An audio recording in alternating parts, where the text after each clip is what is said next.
can start. Hello? Start, please. Yes. Am I audible? Yes, please. Yes. Okay. Sorry for the delay. Good evening, everybody. I'm going to speak on anatomy of hip joint. It's a ball and socket type of joint, multi-axial joint. It is designed for stability and weight bearing. The articulating surfaces are acetabulum and the head of femur, and the capsule of the hip joint attaches from the edge of the acetabulum to the intertrochanteric line anteriorly and the femoral line posterior. There are two types of ligaments in the hip joint, intracapsular and extracapsular. The intracapsular ligaments are ligament of head of femur and the transverse acetabular ligament. The transverse acetabular ligament bridges the base of the acetabulum. The extracapsular ligaments are pubofemoral, iliofemoral, and ischiofemoral. This is the pubofemoral ligament, which spans between superior pubic rami and intertrochanteric line. It is triangular in shape and it prevents over abduction and extension of the hip joint. The next one is the ischiofemoral ligament, which is spiral in shape and it spans between the body of ischium and greater trochanter. It also helps in preventing the hyperextension of hip joint. The next ligament is iliofemoral ligament, which spans between the anterior superior iliac spine to the intertrochanteric line. It is the strongest ligament of all.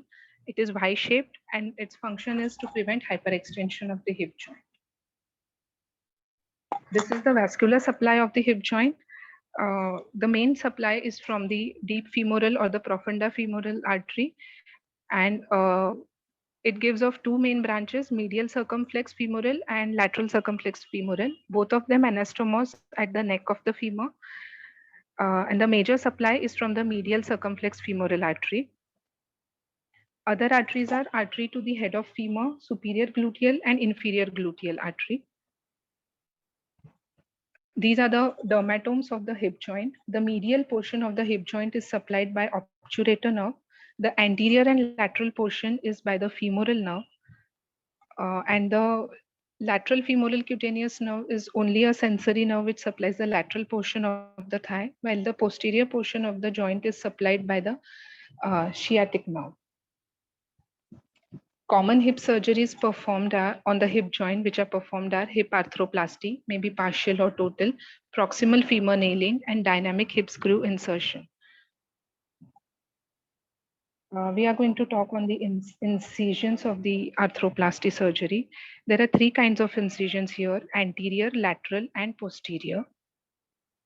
The anterior incision, 1 minute. The anterior incision begins from ASIS and extends 2 to 4 centimeter lateral and anterior to it. The posterior incision begins 5 centimeter distal to the greater trochanter and it curves towards posterior superior iliac spine. The lateral incision begins above the greater trochanter, 5 centimeter proximal and 5 centimeter distal to the greater trochanter.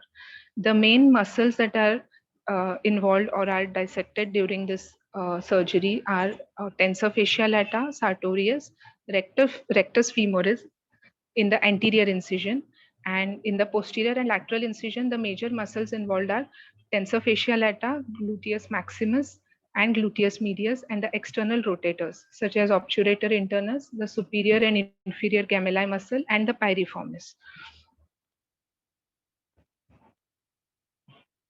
This is the incision for proximal femur nailing.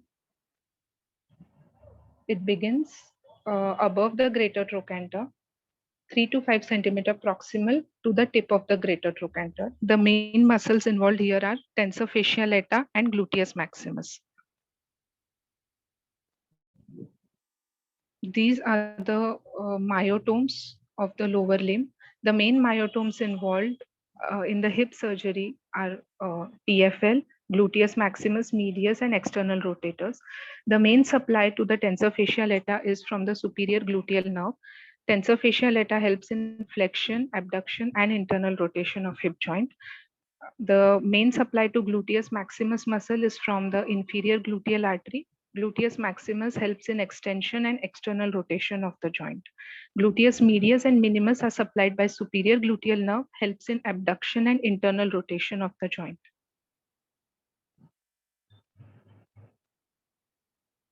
The nerve supply, as described by Birnbaum and colleagues, the main muscle supply is from the femoral nerve and the obturator nerve. Femoral nerve supplies to the anterolateral capsule, and obturator nerve supplies to the anteromedial capsule.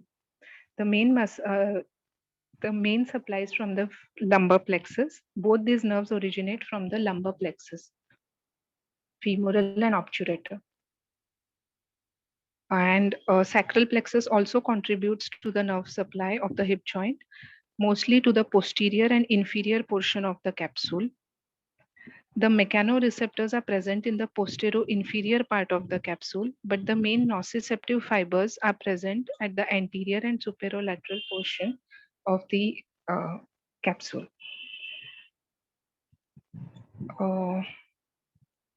Femoral nerve arises from the dorsal division of L2, L3, L4 spinal nerves and divides into anterior and posterior divisions below the inguinal ligament. High branches arise above the inguinal ligament. Low branches are called when they arise below the inguinal ligament. The high branches supply the superolateral, inferolateral, and superomedial quadrants, and low branches supply the inferolateral quadrant of the hip joint. Obturator nerve arises from the anterior rami of L2, L3, L4, mainly the posterior divisions. And under the iliac, it passes under the iliac vessels, medial to the pelvic wall. It enters the obturator foramen and it accompanies the neurovascular obturator bundle, mainly the obturator artery and vein. It bifurcates into anterior and posterior branches, and the bifurcation is mostly within the obturator canal in 51% of cases, or it can be intrapelvic or at the medial thigh. Again, the high branches are supplying the inferomedial quadrant. The low branches supply the inferolateral quadrant. The next is the lateral femoral cutaneous nerve, which is a purely sensory branch, arises from L2 and L3 posterior divisions, and it again divides into anterior and posterior divisions. It supplies mainly the skin of anterior and lateral thigh. There can be variations from the lateral femoral cutaneous nerve. It may arise from L1, L2, or it may also arise from the femoral nerve. The next is the superior gluteal nerve. It arises from the dorsal divisions of L4, L5, S1, and it gives innervation to gluteus medius, minimus, and tensor fasciae lata. It gives off superior and inferior branches. Injury to this nerve causes Trendelenburg gait. Bilateral injury to the superior gluteal nerve causes waddling gait. All the above muscles are involved in the arthroplasty incision, and superior gluteal nerve is the only nerve to exit the greater sciatic foramen above the piriformis muscle.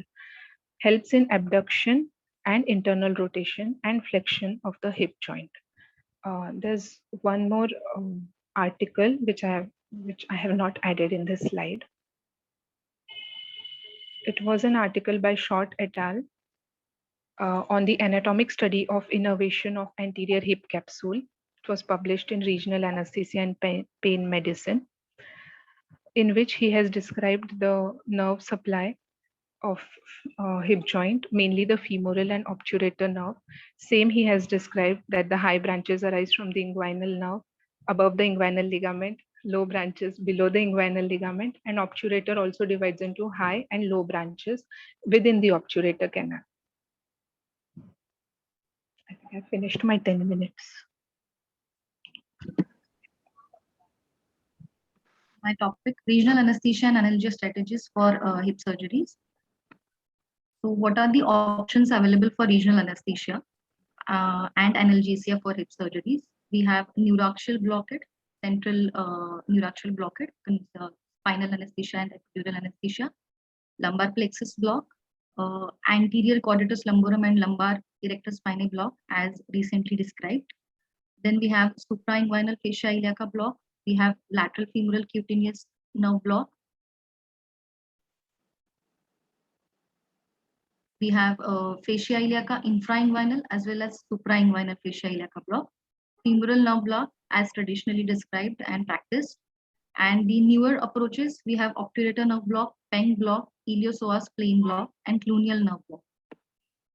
So let's deal with lumbar and sacral plexus block first.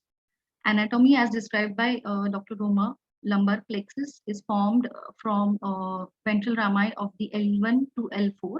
Sometimes there is a contribution from T12 as well.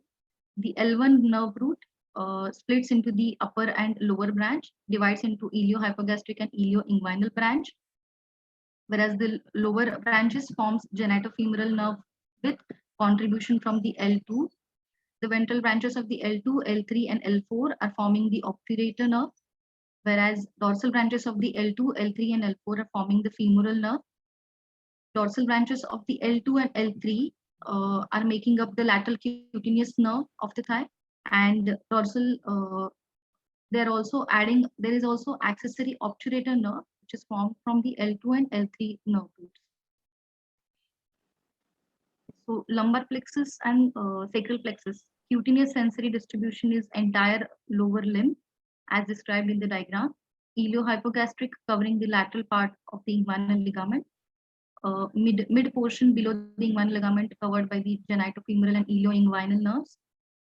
Anterior thigh by the anterior femoral cutaneous nerve. Lateral thigh by the lateral femoral cutaneous nerve. Obturator nerve has inconsistent sensory distribution in the medial thigh. Saphenous nerve, common peroneal, and sural nerve. Whereas in the posterior part of the lower limb, lateral femoral cutaneous, posterior cutaneous nerve of the thigh. This is the osseous sensory distribution of the lumbar sacral plexuses. As we can see, the iliac bone by femoral nerve, the anteromedial part of the hip joint by the femoral nerve, whereas obturator nerve in the inferomedial part of the hip joint. Obturator nerve again in the medial part of the femur bone, and the posterior part is supplied by the sciatic nerve. Musculosensory distribution. So femoral nerve is supplying mainly the sartorius, pectineus, and quadriceps femoris, whereas obturator nerve is supplying the gracilis, adductor brevis, longus, and pectineus. And superior gluteal nerve is supplying gluteus medius and minimus, whereas inferior gluteal nerve is supplying gluteus maximus. So lumbar paravertebral space is formed between the larger fleshy anterior part of the psoas muscle, that is anterior 2/3 of the psoas muscle, originating from the anterolateral border of the vertebral body, and the posterior part of the muscle, which is originating from the transverse process. This is the diagram of the transverse anatomy of the lumbar paravertebral region at the L4 level, showing the psoas major muscle, the quadratus lumborum muscle, erectus spinous muscle, articular process of the L4 vertebra. We can see the lumbar plexus sandwiched between the anterior 2/3 and the posterior 1/3 of the psoas muscle belly. So we're coming to the techniques to block the lumbar and sacral plexus block. First, the landmark and the PNS guided technique. The patient is in the lateral decupitous position with slight forward tilt. Foot on the side to be blocked should be over the dependent leg, so that we can see quadriceps twitches or patella twitches. Landmarks for the lumbar plexus should be marked with the midline, spinous process, and the line going through the iliac crest. And the needle insertion by it is described as 4 centimeter lateral to the spinous process line. So there are different techniques that I'll describe further for the landmark guided lumbar plexus block. Here we insert the needle 4 centimeter lateral to the spinous process after the skin is cleaned and infiltrated with the local anesthetic. Needle is inserted perpendicular to the angle. Nerve stimulator should be set at 1.5 milliampere. It should be advanced until we get the twitches of quadriceps muscles. After the twitches are obtained, we'll lower the current, and normally at this point 25 to 30 ml of local anesthetic is injected. We should avoid resistance to the injection and with frequent aspiration so as to rule out the inadvertent intravascular needle placement. Stimulations less than 0.5 should not be sought because stimulation with the low current may indicate the placement of the needle inside the dural sleeve, and this can inject the drug into directly in the subarachnoid or epidural space. In the landmark guided technique, we have different approaches of needle insertions. So there was a Vinnie's approach in which the needle was intersected at the line passing through the posterior superior iliac spine and the line which is passed through the posterior iliac crest. At this intersection, needle was intersected but with the medial inclination. Vinnie's used this approach, whereas Cheyen's approach was a little different than the Vinnie's. That L4 spinous process was first identified. Needle was inserted 3 centimeter caudal and 5 centimeter lateral, and then transverse process was sought first, and then it was advanced further 1 to 2 centimeter. Then there is a Decrease approach. This is a more proximal approach than the other approaches, that we are advancing the needle through the at the level of L3 vertebrae. Puncture is around 3 to 4 centimeter lateral to the spinous process of the L3 vertebrae. We'll direct it cephallar to contact the transverse process and will inject further. We'll insert the needle further until the quadriceps muscle contractions are sought.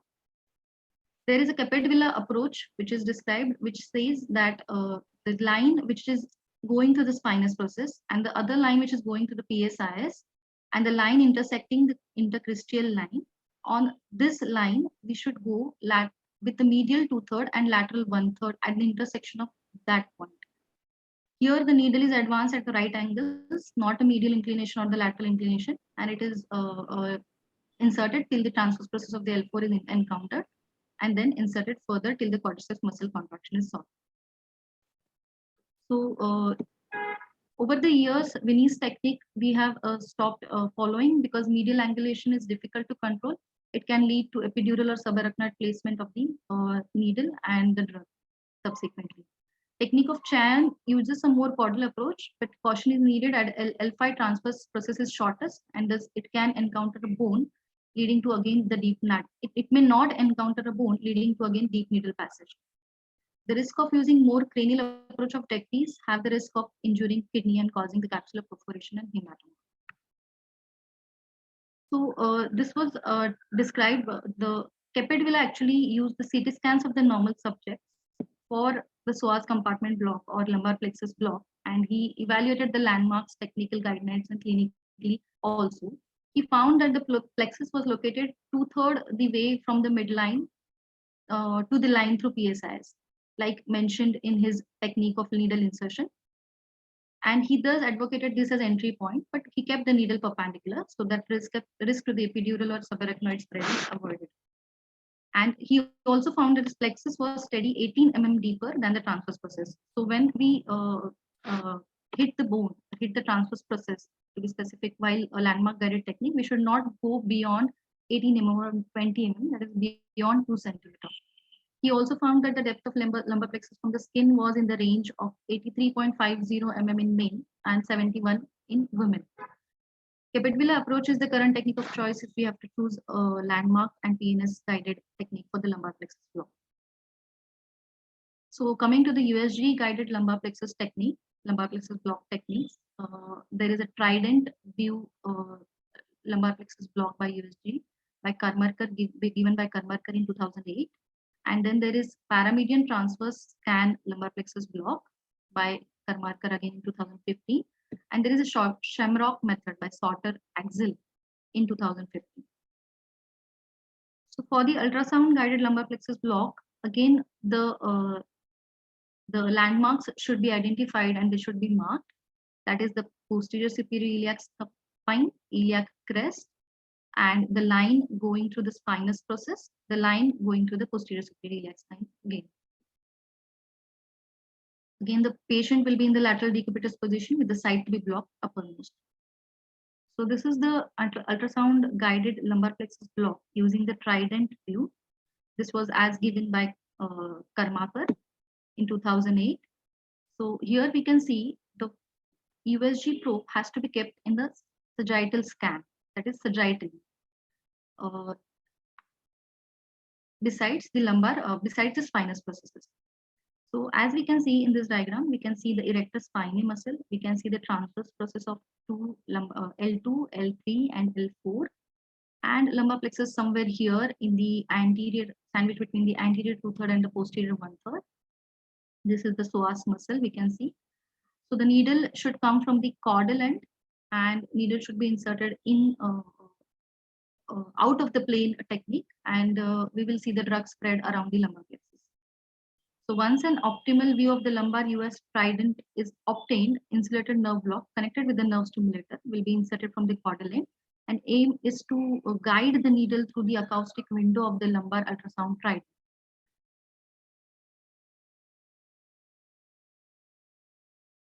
This process, this block has one limitation, that the needle angle is very steep in this view. There is another technique for lumbar plexus block by ultrasound with a paramedian transverse scan. As shown in this diagram, the operator will stand on the back side of the patient. He will hold the probe in the transverse orientation, and the USG will be in front of the operator. The scan ultrasound sono anatomy which we get in the transverse scan is this. Erector spinae muscle will be able to see. We'll be able to see this psoas muscle, and here articular process of the lumbar vertebra. This is the vertebral body. Here somewhere inferior vena cava, and if right side it is inferior vena cava, if it is left side it is aorta. So as we can see in this technique, here we can see the lumbar plexus sandwich between again the psoas major muscle. So the point of needle insertion again corresponds to the 4 centimeter lateral to the midline. Block needle is advanced in the US real-time ultrasonography until the posterior aspect of the psoas muscle, and correct needle position is confirmed by again using the PNS stimulation and quadriceps muscle stimulation. Shamrock method involves placing the USG probe directly into the patient's flank, and the sono anatomy which we see is again 3 leaves sign, which is this psoas major muscle. Somewhere here the slips of the quadratus lumborum muscle, and posteriorly erector spinae muscle. Again, the transverse scan will be performed at the flank immediately above the iliac crest. Once the shamrock view is obtained at the level of L4 transverse process, it will be slightly tilted caudally so that the acoustic shadow of the transverse process is no longer visualized.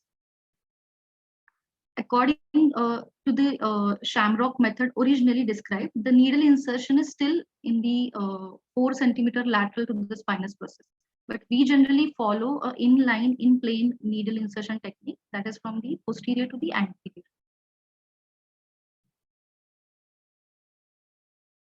So what are the complications of lumbar plexus blocks? Infection, so we have to use a strict aseptic technique. Hematoma, we should reduce the number of needle insertion. Continuous lumbar plexus will be avoided in the patient who are receiving the anticoagulants. And vascular puncture is very common with this technique. Inferior vena cava, aorta, as well as the dorsal branch of the lumbar artery are in the way of a needle insertion. Higher volumes again of local anesthetic should be avoided, as hip surgery patients are generally geriatric population. So minimal doses and volume should be diluted with the additives as well as normal saline. Nerve injury, again, we should be sought only the current intensity should be between 0.5 to 1 milliampere. Less than 0.5 milliampere, we should not advocate the injection of the drug. Hemodynamic consequences, it generally results in unilateral sympathectomy. So compared to the central neuraxial blockade, hemodynamic consequences are less observed in lumbar plexus block, but still the spread to the epidural space or the spinal space could result in hypotension.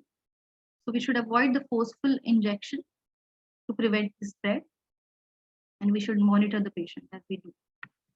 So what are the special considerations? It is very highly vascular space. It contains ascending lumbar veins, lumbar arteries. So we should be visualizing it with the power Doppler and color Doppler ultrasonography whenever possible. And Also, the mild to moderate coagulopathy or receiving the thromboprophylaxis, this patient should be weighed with the benefit versus risk ratio. Echo intensity of the skeletal muscles is increased in the elderly, so it is very much challenging to visualize the lumbar plexus, though it appears as a hyperechoic structure. Generally, the skeletal muscles are hyperechoic in elderly. In obese patient, again, it is technically difficult to perform.